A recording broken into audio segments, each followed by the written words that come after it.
Second के आज की फिजिक्स की क्लास में हम पढ़ने जा रहे हैं मैक्सवेल इक्वेशंस। हमारे पिछले टॉपिक में हमने एंथैल्पी को डिस्कस किया था, एंट्रोपी को डिस्कस किया था, हेल्महोल्ट्ज़ मुक्त ऊर्जा को डिस्कस किया था। और आज हम बड़ा ही इम्पोर्टेंट क्वेश्चन जो कोटा यूनिवर्सिटी के एग्ज़ाम्स में कई बार मैक्सिमम टाइम 10 नंबर का क्वेश्चन यहाँ से पुटअप होता है, अपने मैक्सवेल इक्वेशन। तो आज हम पढ़ेंगे मैक्सवेल इक्वेशंस को। इनको हम मैक्सवेल संबंध भी कहते हैं। तो जो मैक्सवेल इक्वेशंस हैं वो जो थर्मोडायनेमिक्स चर हैं, यानी कि जिनको हम ऊष्मागतिकीय चर कहते हैं, pressure P, volume V, temperature T और एंट्रोपी S, इन टॉपिक्स को जो है ये जो ऊष्मागतिकीय चर हैं इनको लेते हुए मैक्सवेल ने 4 इक्वेशंस डेवलप किए। उन 4 इक्वेशंस को हम कहते हैं मैक्सवेल संबंध। तो आज हम जानेंगे मैक्सवेल संबंध क्या क्या है और किन किन से रिलेटेड है। तो जो मैक्सवेल इक्वेशंस हैं वो डिपेंड करते हैं आंतरिक ऊर्जा U, आंतरिक ऊर्जा U, एंट्रोपी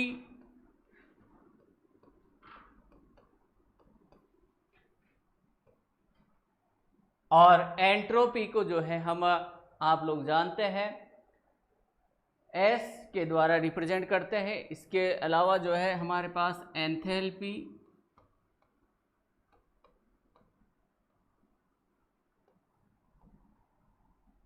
गिब्स मुक्त ऊर्जा,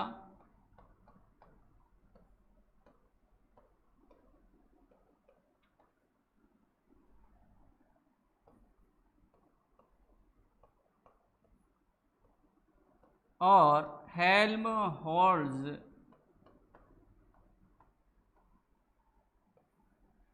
मुक्त ऊर्जा।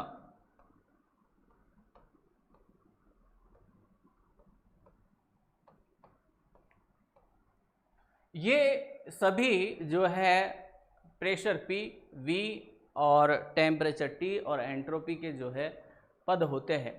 अब यहाँ हम मैक्सवेल जो इक्वेशंस हैं उन पर बात करते हैं। मैक्सवेल इक्वेशन कौन कौन से हैं, सबसे पहले हम उनको जो है डिस्कस करते हैं। 4 मैक्सवेल इक्वेशंस हम सीखेंगे कि कैसे बनाए जाते हैं। डायरेक्टली हम ट्रिक से भी सीखेंगे, क्योंकि कई बार आधे नंबर के क्वेश्चन में पूछ लिया जाता है कि मैक्सवेल का प्रथम समीकरण क्या है, मैक्सवेल का द्वितीय समीकरण क्या है। तो हमें डायरेक्ट भी याद होनी चाहिए। तो वो डायरेक्ट हम जो है ट्रिक के द्वारा सीखेंगे कि मैक्सवेल इक्वेशंस कैसे डेवलप किए जाते हैं।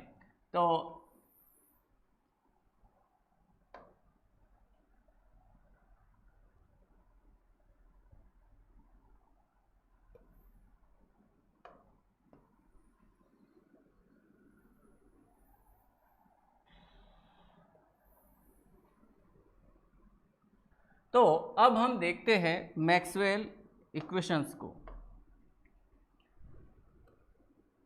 Maxwell's equations.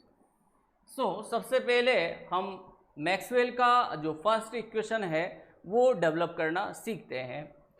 तो फर्स्ट इक्वेशन देखिए, इसको आप डेवलप करने के लिए एक जो ट्रिक है उसे ध्यान रखें, और उस ट्रिक के अकॉर्डिंग हमारे पास 4 पद होने चाहिए, टेम्परेचर T, प्रेशर P और इसके अलावा एंट्रोपी S और वॉल्यूम V। ये 4 पद हमें ध्यान होने चाहिए, temperature T, pressure P, entropy S and volume यानी कि आयतन V। ये 4 पद हमें ध्यान होने चाहिए। अब हम मैक्सवेल का फर्स्ट इक्वेशन किस तरह से तैयार करेंगे वो देखिए।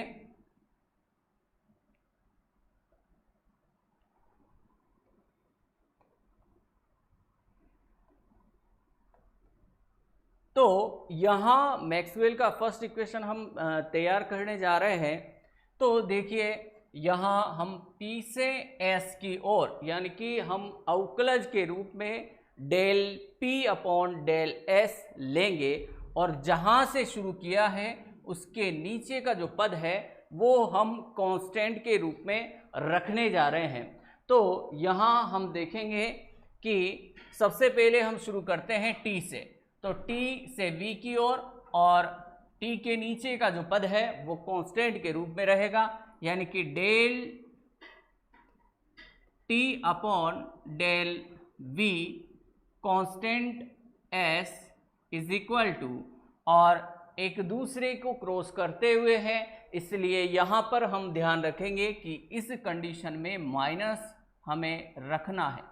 अब यहाँ देखते हैं हम बाकी बचा हुआ पद P से S की ओर, so del P upon del S यहाँ कांस्टेंट रहेगा P के नीचे का पद, यानी कि V, यहाँ V कांस्टेंट रहेगा। सो हमारे पास मैक्सवेल का जो फर्स्ट इक्वेशन है, फर्स्ट रिलेशन है, वो तैयार होता है। Delta T upon delta V constant S is equal to minus del P upon del S और कांस्टेंट V के रूप में। अब हम चलते हैं मैक्सवेल के सेकंड इक्वेशन पर। मैक्सवेल का सेकंड इक्वेशन किस तरह से हम डेवलप करेंगे वो देखिए। यही चारों पद T, P, S, V, लेकिन यहाँ जो एरो है उसका डायरेक्शन कुछ इस तरह से रहेगा, ध्यान रखें। यहाँ सबसे पहले हम P से T की ओर, P से T की ओर चलेंगे,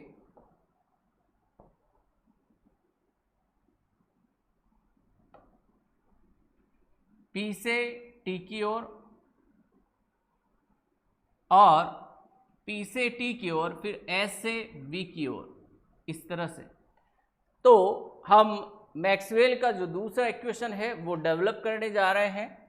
हम चलते हैं P से T की ओर और जहाँ से शुरू हुए उसके नीचे का पद क्या रहेगा, कांस्टेंट, यानी कि P से T की ओर चले तो P के नीचे का जो पद है V, वो यहाँ पर कांस्टेंट रहेगा। सो हम मैक्सवेल का सेकंड इक्वेशन लिखते हैं, del P upon del T constant रहेगा V इज इक्वल टू, यहाँ एरो सीधी लाइन के रूप में चल रहे हैं इसलिए यहाँ पर माइनस नहीं आएगा। इस बात का जरूर ध्यान रखें आप कि मैक्सवेल का जो फर्स्ट इक्वेशन है और जो फोर्थ इक्वेशन है उन्हीं इक्वेशंस में माइनस का चिन्ह आएगा, बाकी अदर जो सेकंड और थर्ड इक्वेशन है उनमें माइनस का चिन्ह नहीं आता है। अब यहाँ पर हम लेते हैं S से V की ओर, so del S upon del V और S के जस्ट ऊपर कौन सा पद, यानी कि T, तो यहाँ पर T कांस्टेंट रहेगा। इस तरह से जो है हमने मैक्सवेल के दूसरे इक्वेशन को भी तैयार किया। अब हम चलते हैं मैक्सवेल के तीसरे और चौथे इक्वेशन पर। तो मैक्सवेल का थर्ड इक्वेशन हम तैयार करते हैं, वही T, P, S, V। अब यहाँ हम किस तरह से एरो को लेंगे वो देखने वाली बात है। यहाँ हम चले थे P से T की ओर और S से V की ओर।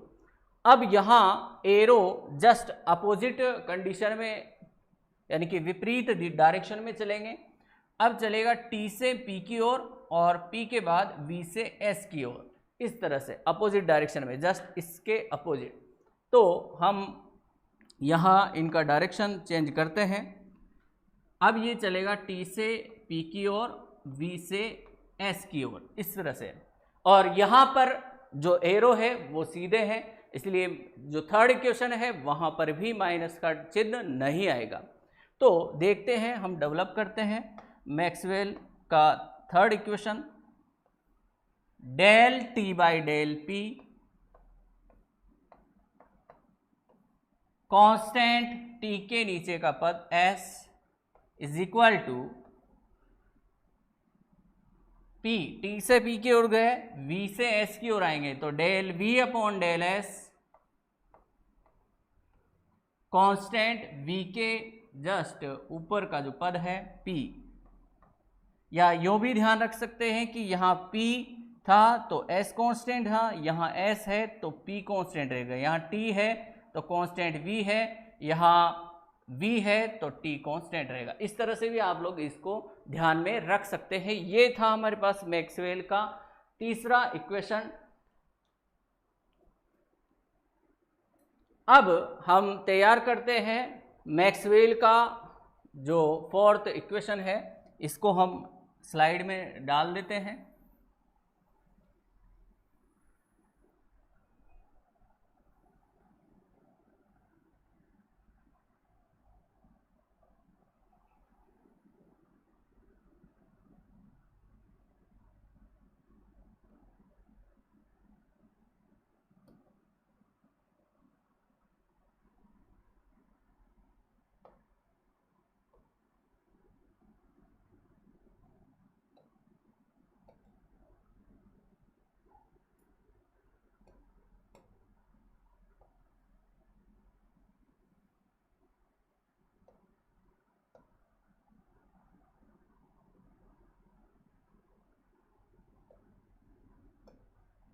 अब यहाँ हम चलते हैं मैक्सवेल के फोर्थ इक्वेशन पे। तो मैक्सवेल के फोर्थ इक्वेशन को हम डेवलप करते हैं।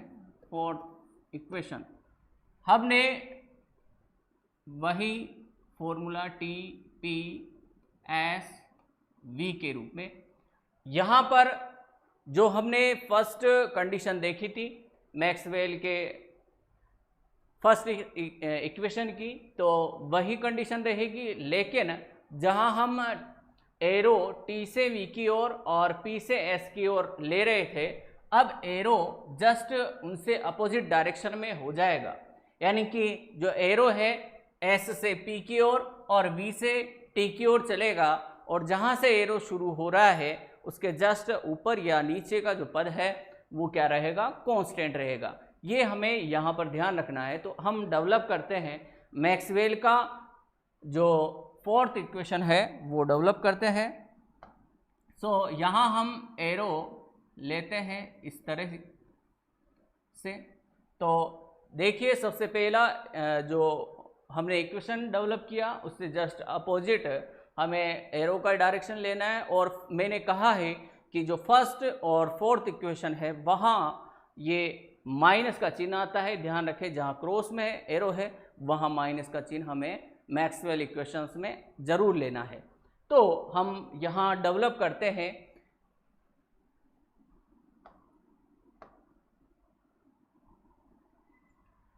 डेल्टा वी अपॉन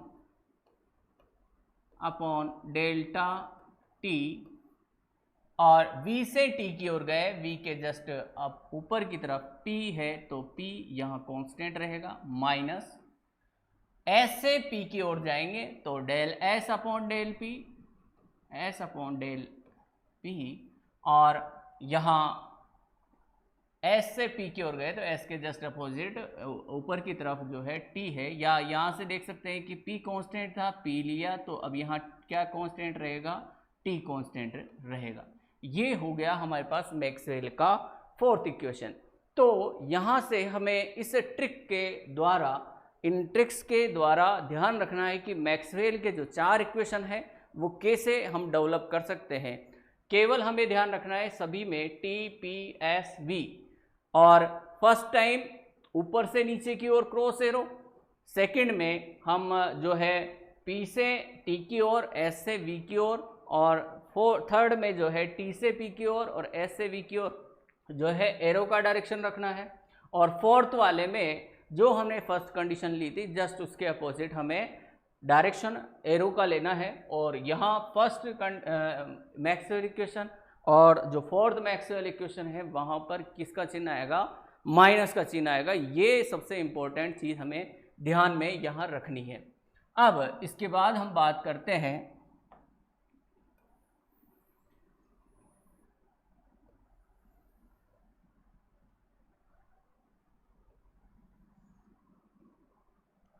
अब इसके बाद हम यहाँ डिस्कस करेंगे कि मैक्सवेल का जो फर्स्ट इक्वेशन है, सेकंड इक्वेशन है, थर्ड इक्वेशन है और फोर्थ इक्वेशन है, ये कैसे डेवलप होंगे, तो उसको हम डिस्कस करते हैं यहाँ पर।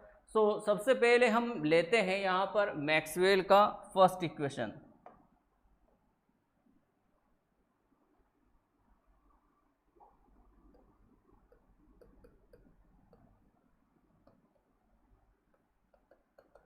Maxwell's first equation. सो देखो स्टूडेंट्स, यहाँ जो मैक्सवेल का जो फर्स्ट इक्वेशन है वो आपके जो हम थर्मोडायनेमिक्स में फर्स्ट लॉ पढ़ते हैं, थर्मोडायनेमिक्स का जो फर्स्ट लॉ है उसके द्वारा डेवलप किया जाता है। यानी कि जो प्रथम संबंध है मैक्सवेल का वो आएगा आपके ऊष्मागतिकी के प्रथम नियम से।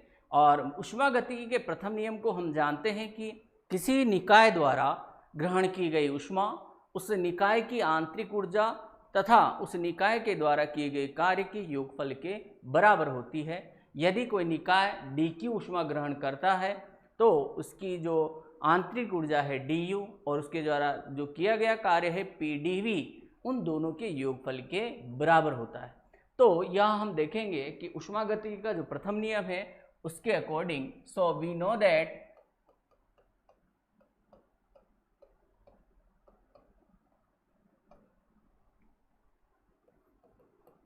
First law of thermodynamics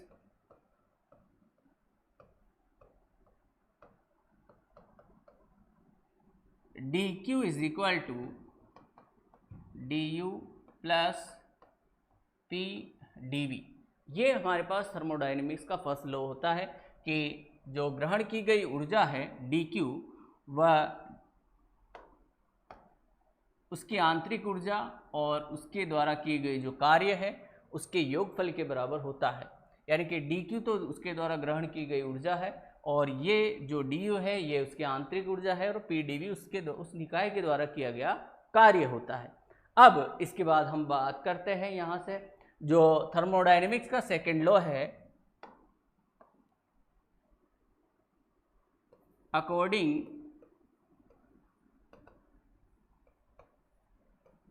second law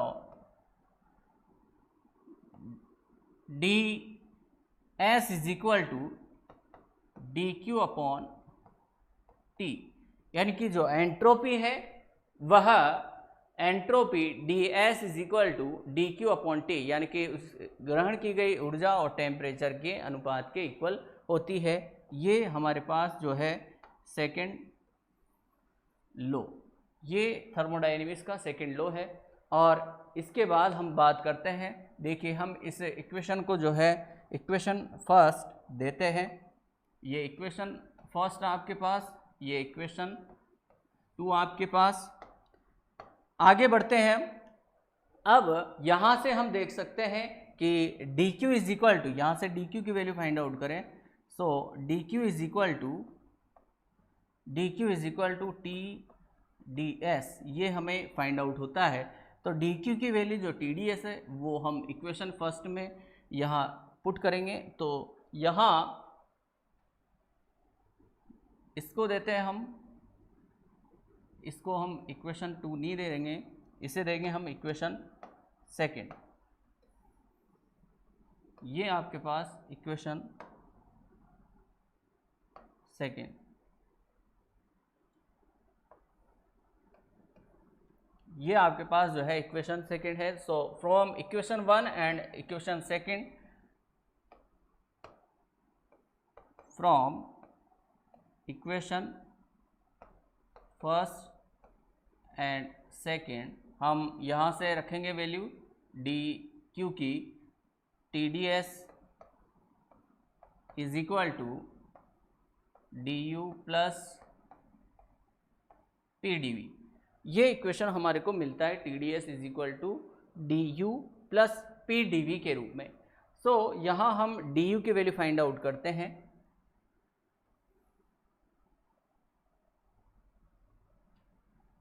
du is equal to TdS minus P dV, du is equal to TdS minus P dV के रूप में हमें यहाँ एक इक्वेशन फाइंड आउट होती है।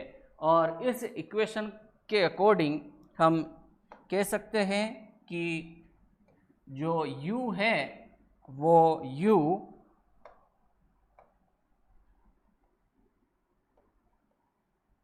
ये u जो है फंक्शन है s और v का। जो du है यहाँ पर u वो फंक्शन है किस किस का, s का और v का यहाँ पर फंक्शन होता है।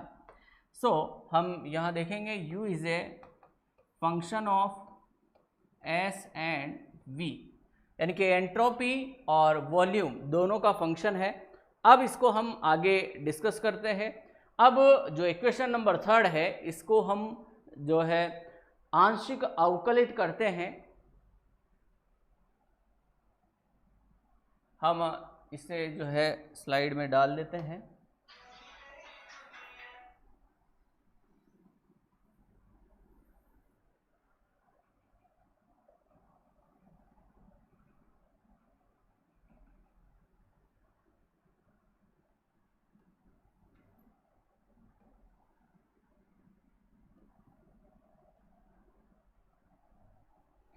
तो हमारे पास इक्वेशन जो थर्ड था फ्रॉम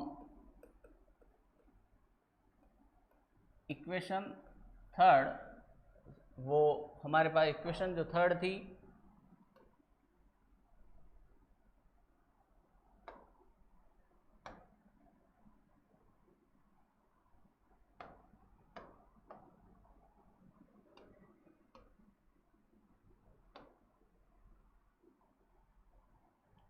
सो इक्वेशन थर्ड के अकॉर्डिंग हम कह सकते हैं du इज इक्वल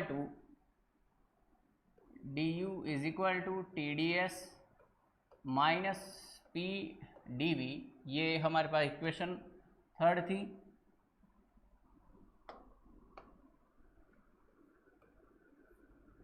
और यहाँ से हम कह सकते हैं कि u is equal to function of s and v। Equation third समीकरण 3 का s के सापेक्ष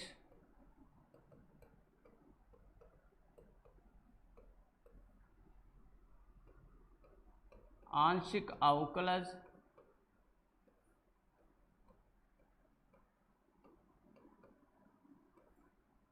लेने पर जब कि v कांस्टेंट हो, v कांस्टेंट है। v को हम कांस्टेंट रखते हुए इस इक्वेशन नंबर थर्ड का जो है हम आंशिक अवकलज लेंगे। So del u upon del s, v को कांस्टेंट रखा है। ध्यान रखें स्टूडेंट्स, यहाँ हम कांस्टेंट रख रहे हैं v को। सो v को कांस्टेंट रखेंगे और इक्वेशन नंबर थर्ड का आंशिक अवकलज लेते हुए यहाँ इसको हम सॉल्व करते हैं। Del u upon del s, v constant, del u upon del s v constant is equal to t। ये इक्वेशन हमारे पास फाइंड आउट होती है। इसको देते हैं हम इक्वेशन नंबर 4। इक्वेशन नंबर 4 इसको हम देते हैं। इसके बाद अगेन डिफरेंशिएट इक्वेशन नंबर 4, समीकरण 4 का अब s के सापेक्ष किया था, अब इसका v के रेस्पेक्ट में हम अवकलज लेंगे। तो v के सापेक्ष अवकलज लेने पर जबकि s कांस्टेंट हो, s क्या हो, कांस्टेंट हो। s को हम कांस्टेंट रख रहे हैं। सो इक्वेशन नंबर 4 को हम अवकलित करते हैं, del by del v, del u by del s, now v constant, now s constant is equal to del t by del v and s constant. So we get equation number 5. ये equation number 5 हमारे पास तैयार होता है, इसे equation number 5 कहेंगे हम। इसके बाद हम इस पार्ट को जो है यहाँ से लेते हैं,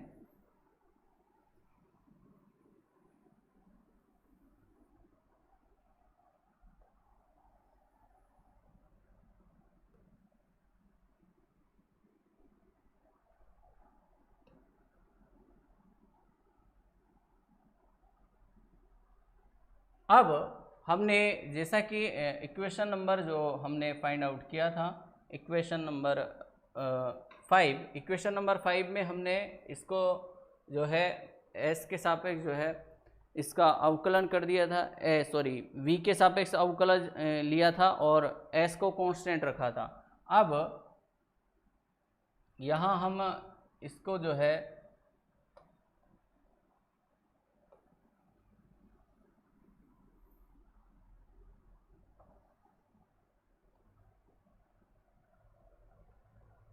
इस इक्वेशन को, अब इसके जस्ट अपोजिट हम जो इक्वेशन फर्स्ट है, ये जो इक्वेशन नंबर 3 है, इस इक्वेशन नंबर 3 को हम विद रेस्पेक्ट टू, अब जो है सबसे फर्स्ट हम v के सापेक्ष अवकलज लेंगे। इक्वेशन नंबर फर्स्ट का हम अब जो है v के सापेक्ष अवकलज लेंगे। सो समीकरण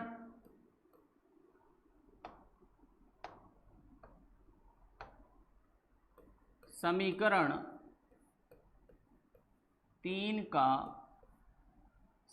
3 का सबसे पहले हमने पहले वाले में देखो s के सापेक्ष लिया था, अब हम जो है समीकरण 3 का v के सापेक्ष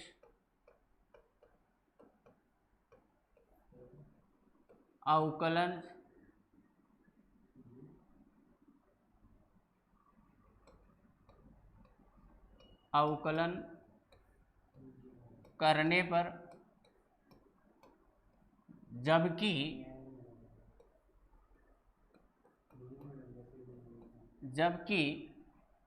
s कांस्टेंट हो, सो हम इसको डिफरेंशिएट करते हैं, del u upon del v और del u upon del v s constant is equal to del u upon del v, और यहाँ आपके पास बनेगा माइनस p, और इस इक्वेशन को देते हैं हम इक्वेशन, ये इक्वेशन हमारे पास था यहाँ,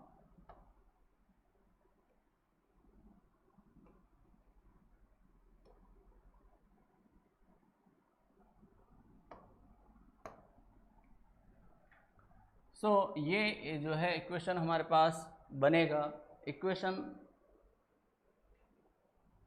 3, इक्वेशन 4, इक्वेशन 5। सो हम इसको देते हैं इक्वेशन नंबर 6। ये इक्वेशन नंबर 6 आएगा हमारे पास। अगेन समीकरण 6 का s के सापेक्ष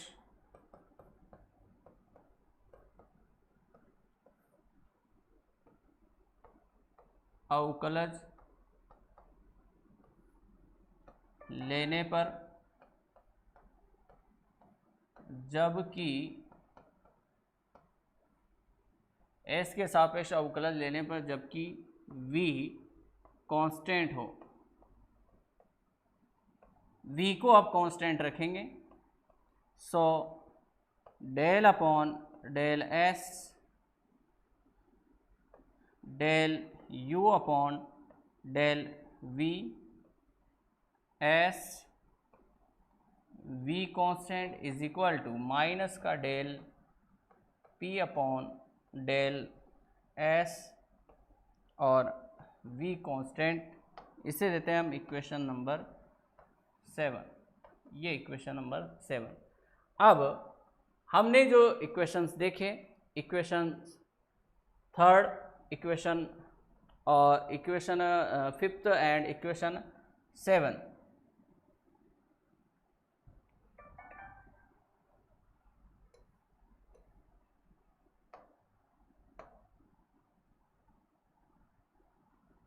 ये v कांस्टेंट। अब यहाँ हम देख सकते हैं कि जो इक्वेशन नंबर 5th थी और जो इक्वेशन नंबर 7 है, इक्वेशन नंबर 5th और इक्वेशन नंबर 7 के अकॉर्डिंग हम लेकर के चलते हैं जो अवकलज के नियम है उनके अनुसार।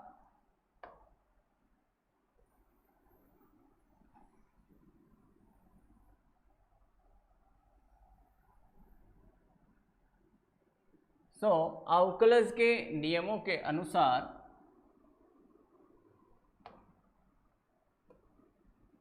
अवकलन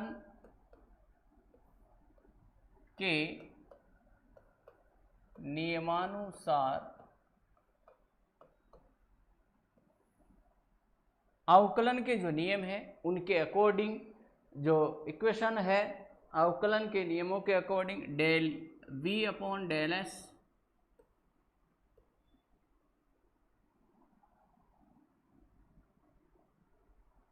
del by del v del u by del S, v constant और s constant is equal to del by del S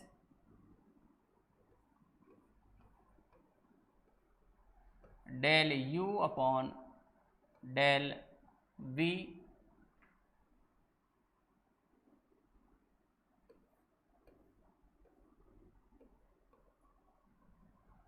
del v S constant del यहाँ v कांस्टेंट। ये इक्वेशंस एक दूसरे के क्या होंगे, equal, according to equation number 5 और equation number जो हमने 7 फाइंड आउट किया था उनके अकॉर्डिंग। अब इन दोनों की जो वैल्यूज़ है वो ये जब इक्वल है जो, तो इनकी जो वैल्यूज़ है वो भी क्या होंगे, इनके पार्ट भी क्या होंगे, इक्वल होंगे। सो यहाँ से हम कह सकते हैं कि del T upon del V del T upon del V S is equal to minus del T upon del V S is equal to minus का del P upon del S V, ये होगा equation. और इसी को हम कहते हैं Maxwell का फर्स्ट इक्वेशन। सो हमें मैक्सवेल का जो फर्स्ट इक्वेशन है वो फाइंड आउट होगा किससे, ऊष्मागतिकी के प्रथम नियम से। तो हमें ध्यान रखना है कि जो ऊष्मागतिकी का फर्स्ट लॉ है उसी के द्वारा मैक्सवेल का जो फर्स्ट इक्वेशन है वो हमें फाइंड आउट होता है। ये जो इक्वेशन हमने फाइंड आउट हुई, इक्वेशन नंबर, इसको हम देते हैं इक्वेशन नंबर 8। तो ये जो समीकरण 8 है, समीकरण 8, यही मैक्सवेल